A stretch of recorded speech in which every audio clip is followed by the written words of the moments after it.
Olá pessoal, estamos aqui em mais um episódio do Conexão Empreendedora, hoje com dois convidados muito especiais aqui. Roberto Ailmer, PhD em Desenvolvimento Estratégico de Pessoas, especialista em Liderança e Transformação de Cultura, e Bela Fernandes, psicóloga, especialista em Desenvolvimento Humano. Vamos bater um papo hoje? Vamos lá. Bora. Nosso público são empreendedores, são empresários, são pessoas que querem se tornar também empreendedores, né? E eu tenho recebido muitas perguntas sobre como lidar com esse cenário tão complexo que é o mundo corporativo. E vocês são especialistas nisso, né? Então, eu queria escutar um pouquinho, Ailmer, o que você fala para a gente sobre lidar com esse cenário complexo que é viver no mundo corporativo de hoje? O mundo corporativo sempre foi complexo. Jogar no Brasil sempre foi muito complexo. Mas o que a gente vive hoje é um conjunto de 4 letras, que em inglês é VUCA, no Brasil, em português seria VICA, que é a volatilidade, a mudança muito grande das variáveis. O I ou U, né, em inglês, incerteza, uncertainty em inglês, que é eu não sei o que vai acontecer no jogo, então eu não tenho como fazer previsão para frente. Eu tenho complexidade que está ligada às variáveis regulatórias, alteração de dólar, o coronavírus chegando, e ambiguidade. Eu não consigo mais estabelecer uma reta muito clara de preto e branco. Eu tenho 50 tons de cinza nesse jogo complexo. Então, esse ambiente difícil, eu preciso tomar decisões e caminhar com a minha organização, com o meu time, sem a mesma clareza que eu tinha antes. A dificuldade, então, é essa, Jorge, como é que eu consigo conversar com o meu time e fazer um norte, um caminho estratégico, mesmo que o ambiente externo não me dê nenhuma garantia disso?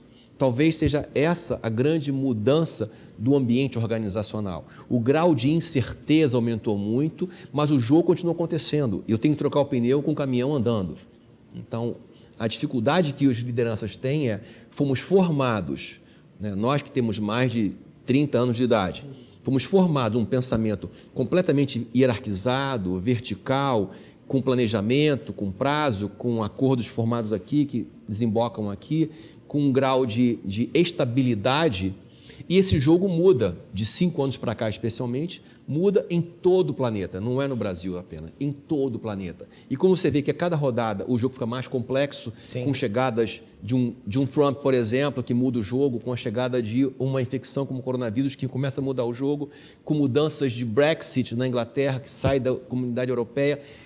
Tudo surpreende, fala, que vem, qual é a próxima rodada, qual é a temporada que vem agora desse jogo? Mas a vida do empresário está rodando. O caixa dele tem que fazer volume para pagar as contas, porque a sua entrada é variável, a sua saída não, a sua saída vai sair. Então, o desafio que eu tenho visto é como é que esse gestor consegue lidar com a ansiedade de fora, lidar com a ansiedade da sua equipe e ter lucidez para tomar decisões. Talvez seja esse um ponto para a gente conversar um pouco mais, que é como é que a gente lida com isso, né? É verdade, porque você tem mudanças de cenários que são cenários da sociedade e que implicam hoje em mudanças em atividades dentro das empresas, funções que de repente começam a não ter mais sentido a sua existência, mas o empresário precisa fazer o seu negócio acontecer. Ele precisa fazer a vida rodar lá dentro, né? Na tua visão hoje, então, qual é o grande desafio dos gestores, então, daqueles que estão à frente das organizações, em lidar com isso, em fazer e como tocar a vida dentro de um cenário com tantas incertezas no que diz respeito ao que você vai receber, no que vai acontecer, mas com a certeza que você tem uma conta a pagar no final do mês, né? Qual é o grande desafio hoje? Vamos pensar em 2 modelos de negócio. Uma pequena empresa, onde é um trabalho mais artesanal, onde o gestor está junto com a equipe, existe uma proximidade maior com o cliente. Na pequena empresa, esse ambiente ele é, digamos, mais simples, porque os níveis hierárquicos e as jogadas políticas não existem. Tudo ali é a vida como ela é, muito real, muito concreta. Então, nesse ambiente, embora seja duro, porque eu não tenho suporte, eu não tenho estrutura, eu não tenho um ambiente externo para me dar algum tipo de respaldo jurídico, eu não tenho um financeiro, tudo é junto no mesmo bloco. Embora não tenha esse apoio, eu também não tenho o custo disso. Então, num ambiente de menor escala, a velocidade de mudança é mais rápida. Então, o desafio aqui é a mão no pulso do cliente. Como é que eu consigo entender o que o meu mercado está pedindo? Sim. Numa empresa familiar, sempre é complicado as gerações lidarem com isso, porque eu tenho uma geração mais nova que se percebe entendendo mais o jogo do mercado, um mercado mais digital, mais ágil, e uma geração mais antiga que fala, eu sempre ganhei dinheiro assim, é assim que sempre funcionou, é assim que eu vou jogar. Então, o conflito que aparece aqui na empresa de pequeno porte, na empresa familiar, está ligado a essa dimensão mais próxima da negociação na família. Na empresa de médio e grande porte, aí sim, eu tenho camadas, eu tenho hierarquias, eu tenho diretorias, eu tenho conflito de interesses. Porque com a redução de quadros, com a redução de orçamentos, com a redução de custos, eu tenho que fazer mais resultado com menos pessoas. E essa conta só começa a fechar quando as áreas conseguem fazer alguma interface e uma colaboração lateral. Olha que paradoxo. Quando eu aumento a pressão, eu aumento a competição, não aumento a colaboração. Quando eu aumento a pressão, eu aumento o cinismo, não aumento a verdade. Quando eu aumento a pressão, eu aumento o senso de sobrevivência. Eu não aumento uma visão de futuro. Então, eu tenho um ambiente que joga o homem para o lugar mais primitivo dele, quando ele precisava ser mais evoluído, mais longo prazo no seu pensamento. É um paradoxo. Então, você tem uma aceleração da destruição, não pelo que o ambiente propôs, mas o que as pessoas fazem com aquilo que fazem com ela, como dizia Sartre. Né? Como é que elas reagem a isso determina muito mais o resultado final do que a própria dinâmica externa. As pessoas morrem por antecipação, muitas vezes, numa crise. Agora, tem um outro desafio nessa história, né? É que isso começa também a afetar as suas crenças. Porque quando você também vê essas mudanças na sociedade acontecendo, de cenários de negócio, você também tem mudança de valores da sociedade, que automaticamente vão implicar no seu negócio, que muitas vezes você construiu ele debaixo de alguns valores, de alguns princípios, de alguns propósitos, né? Como lidar com isso? Ou seja, o mercado está mudando, os valores do mercado estão mudando, das pessoas também, e como é que eu lido com isso dentro da minha equipe, mas também lido com isso nos relacionamentos que eu tenho com os meus clientes lá fora? Aqui você traz uma linha de pensamento que eu chamaria de espinha dorsal da complexidade. Porque eu tenho princípios e valores que estão estáveis até um certo ponto. Depois de certo ponto, o ambiente externo começa a influenciar meus valores. Alguns experimentos em Stanford foram feitos com alunos de faculdade, em particular do construção da prisão e do prisioneiro. Sim. Então, nesse experimento, Felipe Zimbardo pegou alguns alunos, fez como atores de policiais e atores como prisioneiros, criando um grau de violência psicológica dos atores. Em um certo momento, o experimento foi interrompido, porque os alunos que eram soldados ou guardas ficaram mais cruéis do que os alunos poderiam suportar. O próprio ambiente externo gerou uma mudança de comportamento e de valores desses colegas que incorporaram tanto o personagem que mudaram os seus valores e suas crenças. A gente tem essa limitação. O ser humano precisa ter um ambiente gregário. Os valores que sustentam a gente ao longo do tempo.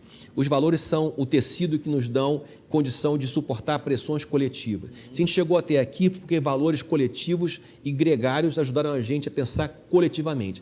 Por outro lado, quando eu coloco dois numa arena, um vai sair, eu não tenho mais valores. Eu tenho agora uma competição de vida ou morte, ou eu ou você, e aí eu perco todo o senso de longo prazo para entrar na emergência de curto prazo. Então, quando eu tenho um ambiente de curtíssimo prazo, que é uma crise, em particular financeira, valores começam a abalar quando eu mais precisava deles.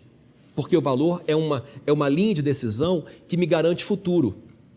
É o valor que sustenta futuro. Quando eu perco valores, eu posso até conseguir uma sobrevivência de curto prazo, mas eu vou matar a organização, vou matar a família, vou matar a minha história pessoal no médio e longo prazo.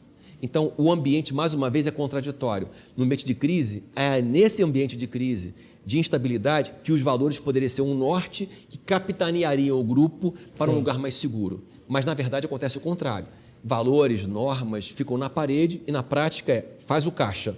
Dá teus pulos e faz o caixa. Agora, Bela, fica imaginando o seguinte, baseado nisso que o Ilmer acabou de falar, para você que lida também com o desenvolvimento humano, o desenvolvimento das pessoas, esse desafio se torna complexo, né? Porque você está lidando com pessoas que muitas vezes elas têm que escolher entre eu vivo o que eu acredito ou eu faço o que eu tenho que fazer. deve ser um cenário extremamente complexo para você lidar com pessoas que estão vivendo literalmente, eu diria que quase que um conflito existencial dentro de uma organização, né? Concordo com isso. Bom, você sabe que o Dr. Roberto é o mestre da gente, assim. Então, eu vou aproveitar carona até muito no que ele vem conversando com as organizações sobre lucidez. E sem essa clareza, maturidade e lucidez para enxergar esse jogo, o que eu faço por uma escolha, quais os valores que estão em jogo, enfim, a gente tem grande chance de perder a lucidez num ambiente tenso e complexo. Então, quando o Dr. Roberto explica para a gente sobre lucidez, eu vou aproveitar isso para dizer assim, o que define nesse momento que escolha eu vou fazer é lucidez, é clareza e maturidade. Que está escasso. A maturidade também, assim como a Ilma está dizendo, que as organizações divulgam que elas estão inclinadas a desenvolver pessoas e que pessoas são os grandes ativos, e muitas vezes é um discurso, nós também muitas vezes falamos que estamos preparados para ambientes complexos, mas o nosso nível de maturidade para enfrentá-lo é pequeno. Né? Recentemente uma pessoa me perguntou sobre maturidade. Quis conversar sobre maturidade e foi interessante que eu falei que, na minha visão, o princípio da maturidade, primeiro, é você saber quem você é. Exatamente, identidade. É a sua identidade. O segundo ponto é você entender, dentro desse cenário de quem você é, o que você precisa corrigir em você, que é também um aspecto do autoconhecimento, que é uma tomada de decisão por sua própria conta daquilo que você sabe que você tem que modificar ali dentro, né? E eu fico imaginando que muitas pessoas, às vezes, vivem uma certa utopia dentro das empresas, né? Porque a gente está falando aqui sobre esses cenários, princípios, valores, mas a função de toda empresa é sobreviver. Exatamente. Então, eu tenho que avaliar o seguinte ponto. Tá bom, até que ponto eu tenho que ser uma Alice no País das Maravilhas dentro de uma organização e até que ponto eu tenho que realmente fazer o que tem que ser feito ali dentro para que eu sobreviva, mas sem abrir mão daquilo que eu acredito. Como é que você vê esse cenário aí dentro? Eu estava com um grupo de executivos e eu falei uma coisa para eles, o seguinte: como é que ovelha vence lobo? E aí eu puxei uma história de Jesus. Jesus pega lá o time dele, um time bastante rude, numa cidade complexa, e solta a galera para falar, vai lá e faz acontecer. Envie vocês como ovelhas e meia lobos. Essa é uma frase que não é muito motivadora, né? Ovelha e meia lobo não parece que vai dar um ganho das ovelhas, vai dar 7-1 ovelha contra lobo. Geralmente é o contrário. Mas ele fala, sejam simples como as pombas e prudentes como a serpente. As pombas têm essa simplicidade de chegar perto, estar junta entre as pessoas. E a serpente, que é um animal maldito dos judeus, ela é resgatada no seu valor, que é a prudência. Então ele traz uma coisa que parecia maldita para um lugar de valor, numa cidade que tinha a serpente como sinal do maligno lá do Éden. É interessante isso, porque Jesus traz um valor para algo que não tinha valor. E para jogar esse jogo de hoje, eu tenho que lidar com a simplicidade, ou seja, o que eu acredito, mas também saber que o mundo é mau. Muita gente chega cheia de sonho, como uma pomba, mas termina a sua carreira como uma serpente, cínica, sem crer em mais nada. Aqui está a palavra-chave, né? a conjunção do e, simples e prudente. Ser simples é fácil, ser prudente é fácil. O e é que é complexo, juntar esses dois. Porque o jogo é duro, mas se o jogo duro me transforma em serpente e não prudente como, eu passo a ser parte complexa do jogo. Então, um dia que eu que fui oprimido, passo a ser opressor. Eu que fui manipulado, passo a manipular. Eu que fui dominado, passo a dominar. E eu repito com as pessoas o que eu critiquei nas pessoas que um dia foram meus líderes. Falando de maturidade, nós temos um trabalho, e é uma pesquisa que a gente faz no Brasil, sobre estágio de maturidade ética ou maturidade moral. A gente tem um estudo sobre isso e uma construção de uma validação dessa escala. Os estudos de maturidade ética de Kohlberg, que é o cara que trouxe esse conceito primeiro, ele fala que tem 6 níveis de maturidade moral ou maturidade ética. O nível mais baixo de maturidade, nível 1, é de sobrevivência. Eu tenho um pensamento darwiniano de ou eu ou você. Então, essa maturidade mais básica, ela sempre está pensando em curtíssimo prazo. No estágio 2, que é um pouquinho mais elaborado, eu faço o que é bom para mim e ainda que destrua valor para os outros. mas eu tenho um pouco mais de sofisticação no estágio 2, porque eu tenho um pensamento de parecer bom. Aí eu tenho um ambiente aqui onde os acordos não valem. No estágio seguinte, os grupos fazem o que é bom para si, dentro de um contexto adverso. Aí você vê muitas vezes na empresa, grupos operacionais, tendo um fechamento e escondendo do chefe ou da empresa o que foi problema ali naquela área. Mas o fechamento é proteger o grupo. Isso aí. Porque a sobrevivência é proteger o grupo. Isso aí. No estágio 4, eu tenho um grupo que pensa na empresa e olha para o líder com respeito, admiração e confiança. Então a palavra do líder vale, ele crê no líder e a operação, o resultado operacional é mais transparente nesse sentido. No estágio 5, porque aqui os contratos funcionam, 3 e 4. Contrato de grupo, contrato organizacional. No estágio 5, o cara tem valores porque é dele o valor, independente da empresa. E no estágio 6, você tem nível de pessoas que têm valores universais, que dão a vida, como a gente falou de Jesus, mas outras pessoas que deram sua vida por causas maiores do que o seu bem pessoal. Pagaram caro por isso, deram a vida por isso.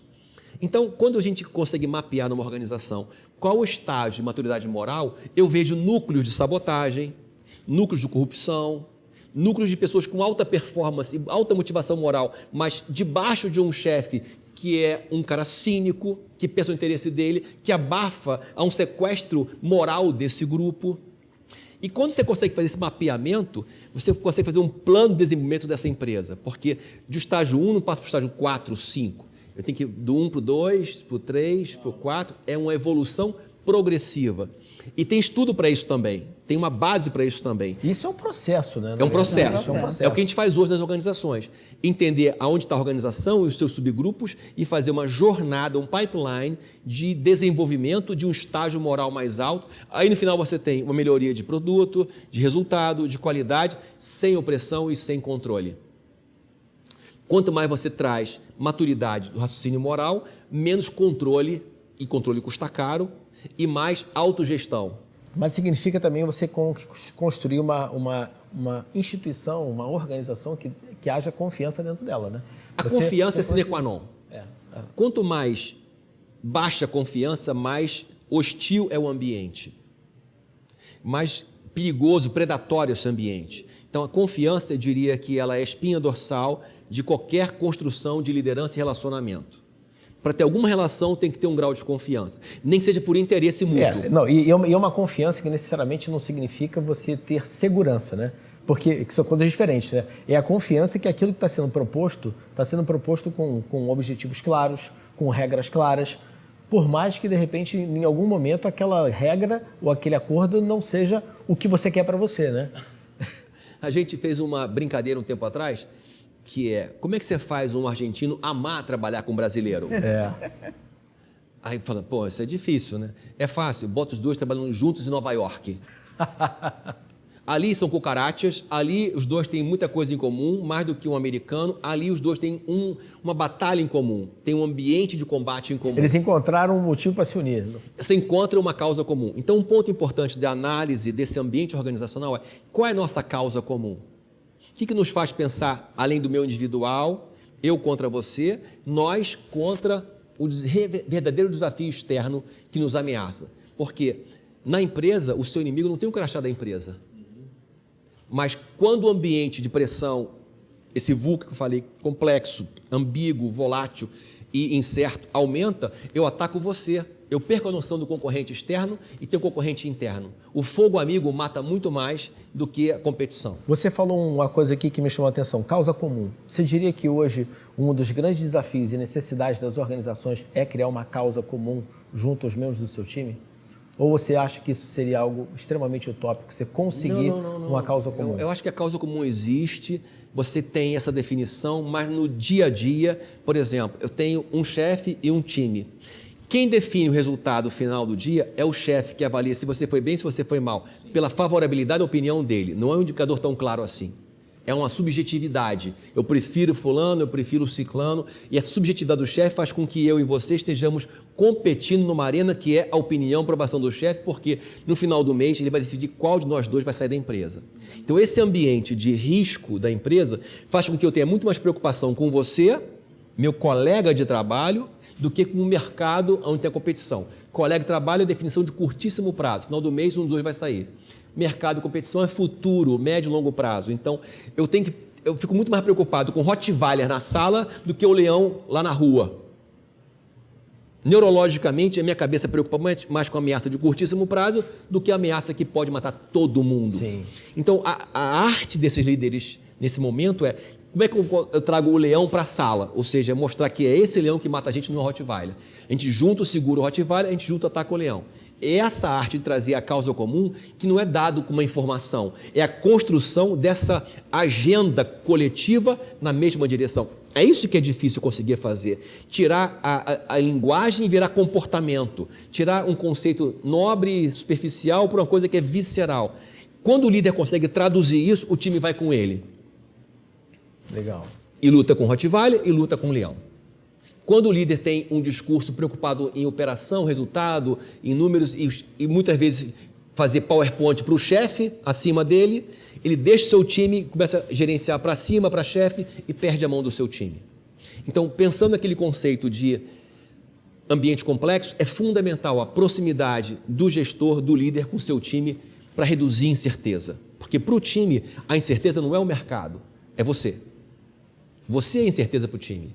É você que define para o time gol, no gol, vida e morte. Na arena, você é o César, que bota o dedinho para cima e o dedinho para baixo.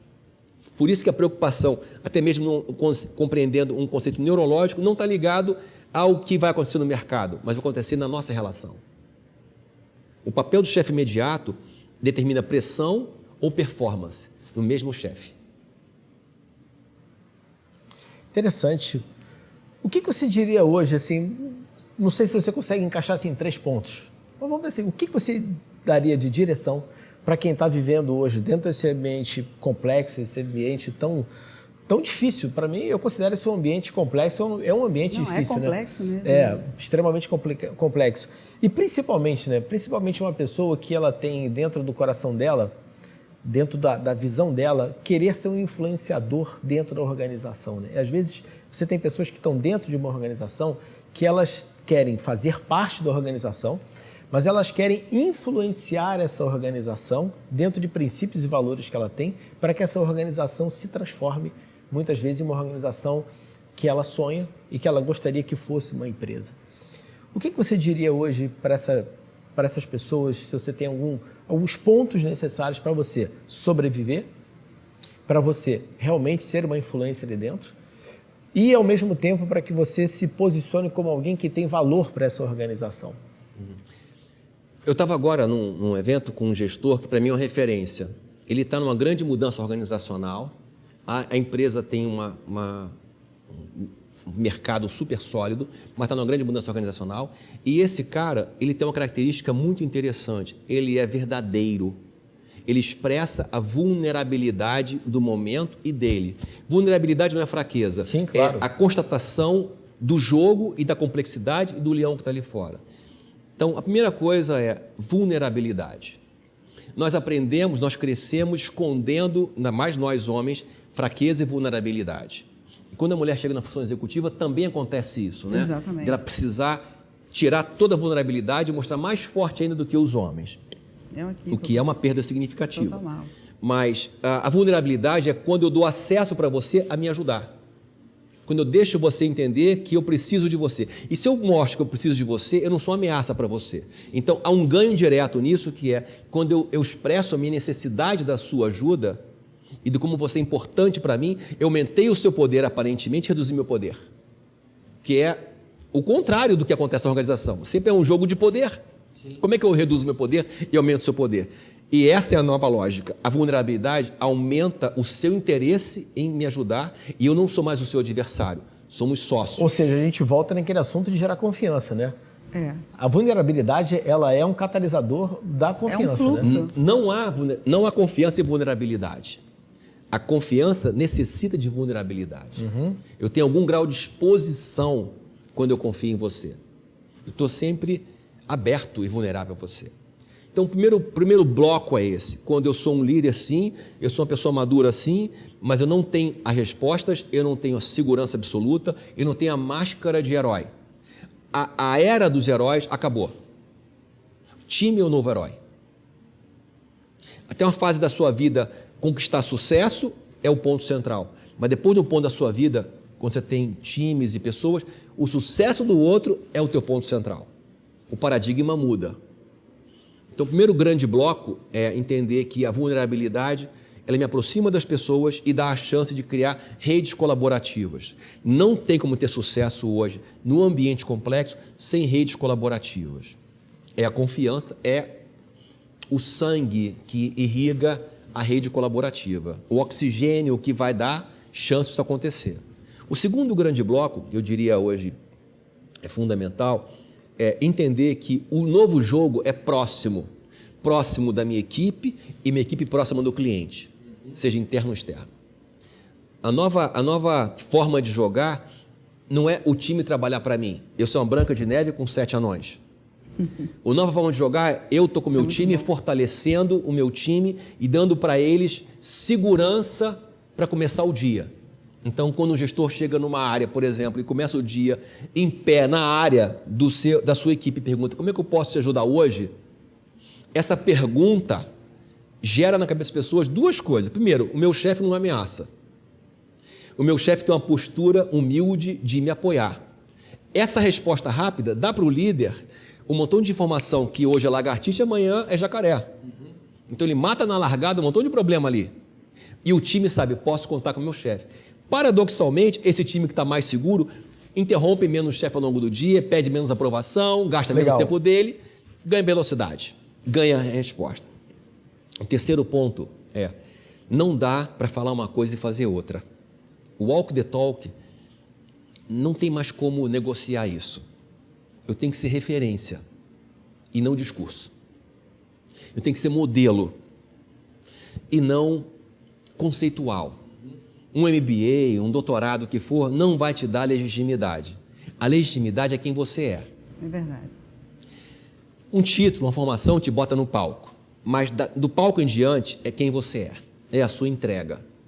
Se a sua entrega é consistente, coerente e convergente, você constrói uma visão de que você é um cara que no futuro faz a relação ficar melhor. Nosso futuro junto é melhor. Então o investimento de engajamento acontece aí. Quando eu olho para você e vejo que o meu futuro com você é melhor do que sem você. É um custo-benefício que as pessoas fazem na cabeça. Isso constrói lealdade entre as pessoas. A lealdade vem daí. A lealdade vem daí, né? Quando o futuro da gente está melhor junto e eu prometi uma coisa, eu trouxe para você uma coisa e eu cumpri o que eu falei. A minha história fala mais do que minhas palavras.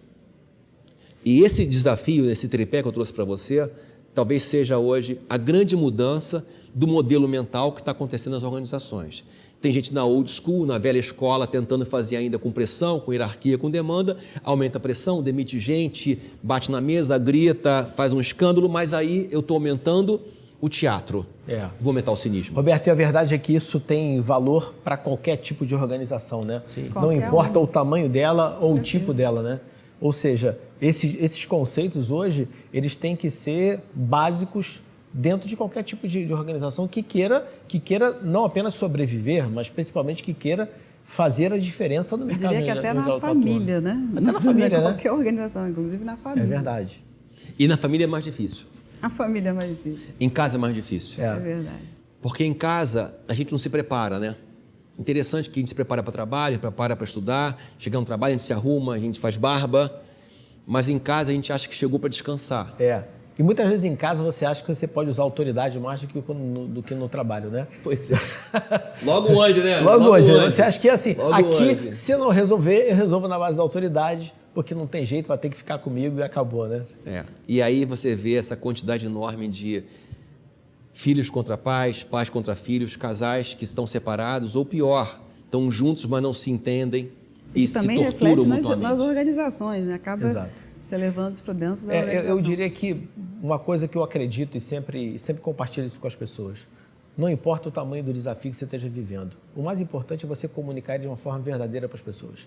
Elas precisam saber o que está acontecendo e elas precisam entender que você não está escondendo nada delas e que todas as decisões que você vai tomar, elas são decisões que elas têm como objetivo resolver o problema para o bem de todos, né?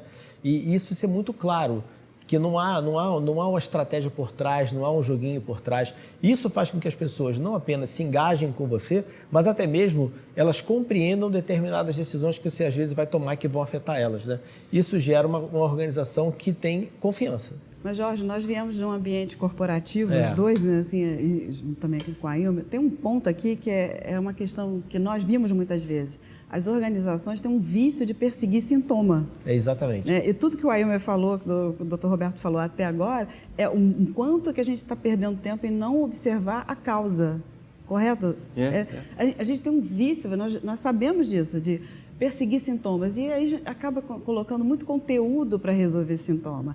O autoconhecimento, por exemplo, que tem sido tão divulgado, eu acho de um valor enorme, mas ele vai se banalizando quando se coloca uma ferramenta. Uma vez que eu autoconheço e que eu aprendi algumas ferramentas, me torna um super líder. Não adianta você se autoconhece, mas você é uma desgraça por dentro. Né? O que adianta isso? Ó, eu sei que eu não presto, eu sei que eu faço tudo errado, eu sei disso. Tá bom, mas o que você vai fazer com isso? Qual é a mudança que vai acontecer a partir daí? Não adianta nada do autoconhecimento sem uma decisão de transformação. Exatamente.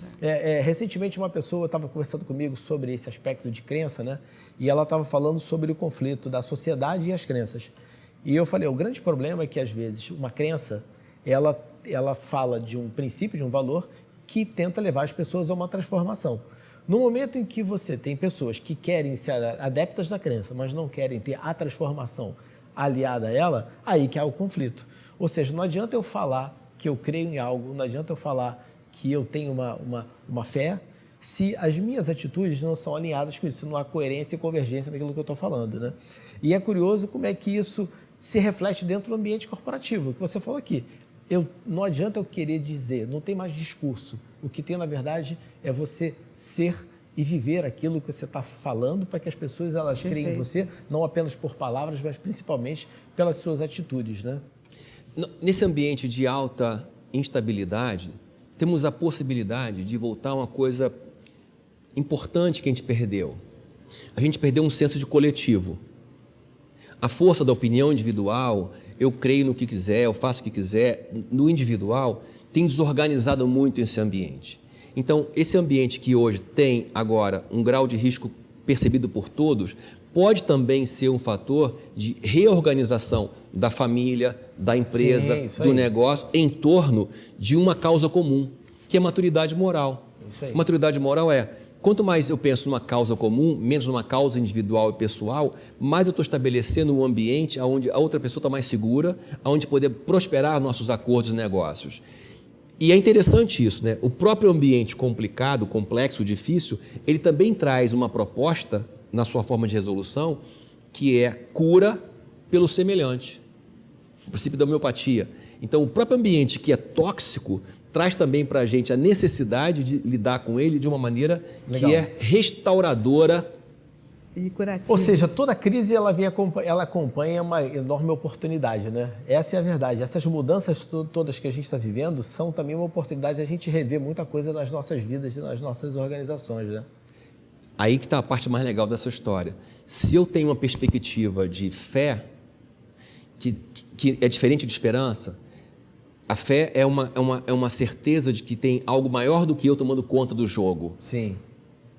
Esse lugar me dá força para atravessar o que meus olhos não veem ainda. Isso aí.